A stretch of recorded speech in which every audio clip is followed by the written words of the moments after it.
Video kali ini saya akan memaparkan tentang sejarah perkembangan hukum Islam di Indonesia. Sebelumnya, saya akan memperkenalkan diri, yaitu nama saya adalah Angela Sani Maria Leru, NPM 20051111017, Prodi PPKN, mata kuliah Hukum Islam, dosen pengampu Bapak Hendriko Gufanta Purba. Yang pertama yaitu perkembangan hukum Islam di Indonesia. Diawali dengan sejarah perkembangan hukum Islam di Indonesia. Islam masuk ke Indonesia pada abad 1 Hijriah atau 7 Masehi yang dibawa oleh pedagang-pedagang Arab.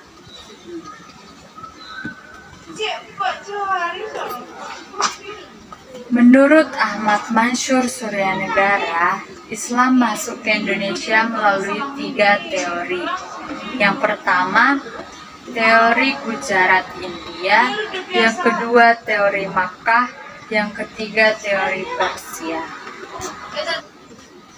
Menurut teori Gujarat, Islam datang dari Gujarat India melalui para pedagang India Muslim sekitar abad ke-13 Masehi. Menurut teori Makkah, Islam tiba di Indonesia langsung dari Timur Tengah melalui para pedagang Arab pada abad ke-7 Masehi. Menurut teori Persia, Islam datang ke Indonesia melalui para pedagang Persia sekitar abad ke-17 Masehi. Tadi kita sudah mendengarkan penjelasan dari sejarah hukum Islam di Indonesia. Yang kedua yaitu pengertian hukum Islam. Hukum Islam yaitu suatu aturan perbuatan amal seorang mukallaf, baik perintah itu berisi tentang larangan, tuntutan, ataupun perbolehan terhadap suatu hal. Ruang lingkup hukum Islam. Ruang lingkup hukum Islam terbagi atas 5 bagian. Yang pertama, ibadah. Yang kedua, muamalah. Yang ketiga, jinayah. Yang keempat, siyasah. Yang kelima, akhlak. Yang pertama yaitu ibadah. Ibadah adalah peraturan yang mengatur hubungan langsung dengan Allah Subhanahu wa Ta'ala atau ritual.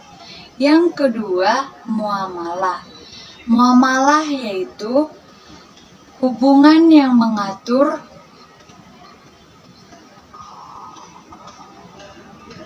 hubungan seseorang dengan orang lainnya dalam tukar-menukar harta.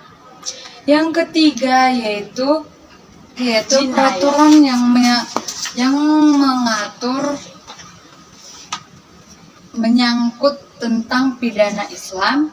Yang keempat yaitu siyasa, yaitu mengatur tentang hubungan kemasyarakatan. Yang keempat yaitu akhlak, yang mengatur tentang sikap pribadi. Tujuan hukum Islam secara umum yaitu mencegah kerusakan pada manusia dan mendatangkan kemaslahatan bagi mereka, mengarahkan mereka pada kebenaran untuk memperoleh kebahagiaan hidup di dunia dan di akhirat.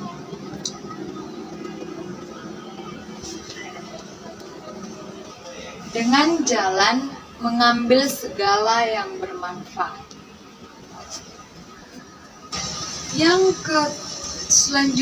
Materi selanjutnya yaitu karakteristik hukum Islam.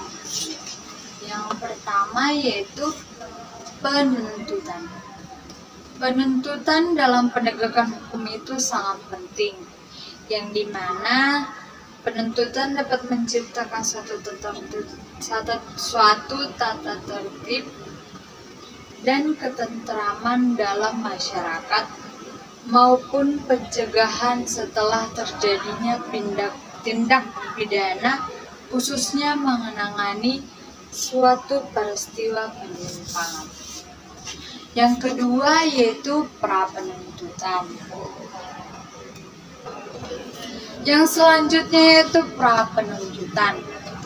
Pra-penuntutan itu yaitu wewenang jaksa, bisa dikatakan wewenang jaksa, yang dimana penuntut umum memberi petunjuk kepada penyidik dalam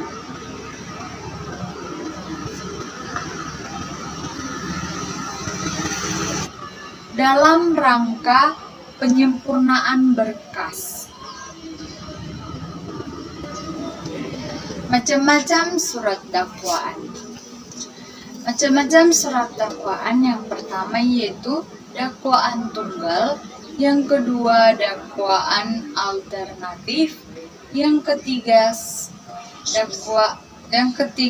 dakwaan subsidiar, yang keempat dakwaan kumulatif, yang kelima dakwaan kombinasi.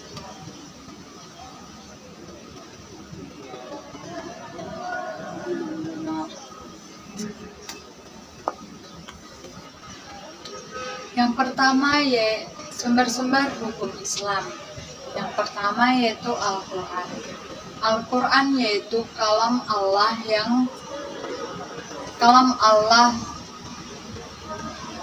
yang diwahyukan kepada Nabi Muhammad SAW.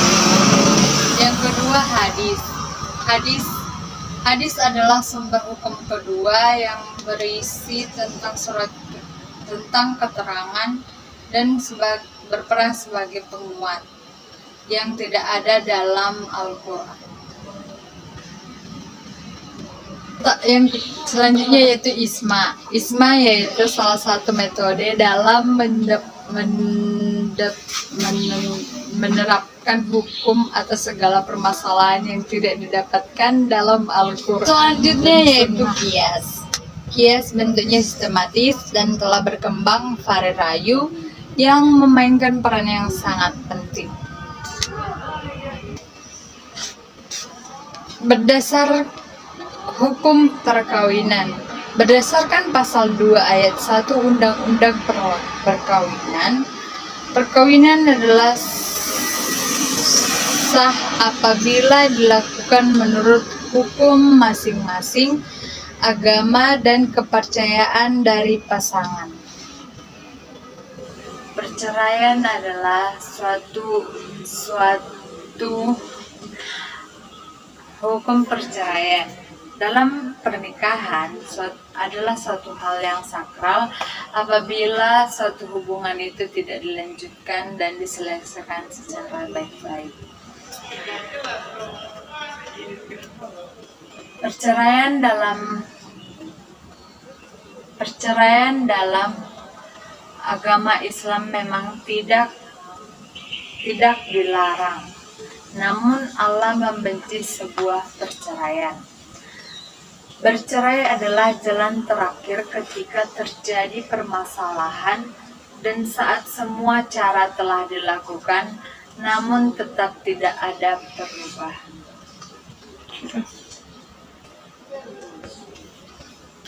Permasalahan yang terjadi dalam keluarga. Yang pertama yaitu kekerasan dalam rumah tangga. Yang kedua, kelahiran seorang anak. Yang ketiga yaitu krisis perekonomian dalam sebuah keluarga.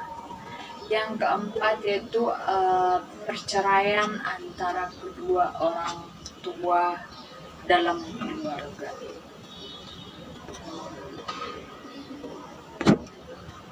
Selanjutnya yaitu hukum waris. Hukum waris adalah suatu hukum yang mengatur peninggalan harta seseorang yang telah meninggal dunia dan diberikan kepada yang berhak seperti keluarga ataupun kerabat terdekat atau masyarakat terdekat. Nah, teman-teman, sekianlah video presentasi yang dapat saya sampaikan. Mohon maaf apabila ada kesalahan tutur kata, perilaku, ataupun bahasa yang kurang mengenakan dalam hati saudara. Semoga video ini bermanfaat. Sekian dan terima kasih. Bye-bye.